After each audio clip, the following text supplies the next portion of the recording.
अरे दादा रे अबड़ घाम रे जाकर साइकिल हुआ खोजू का खलखा लेना। हाँ इखरे का साइकिल है का कहा तू देखो हाल नहीं है भाई।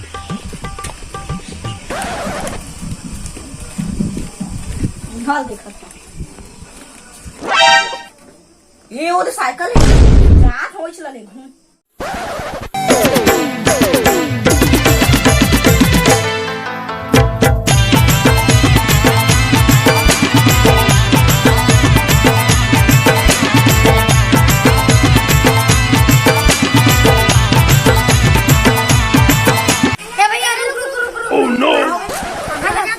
तलाज आज अब्बर गर्मी ना हाथ और क्या हाँ अब्बर गर्मी हम वाले ले जा चला बैठा था।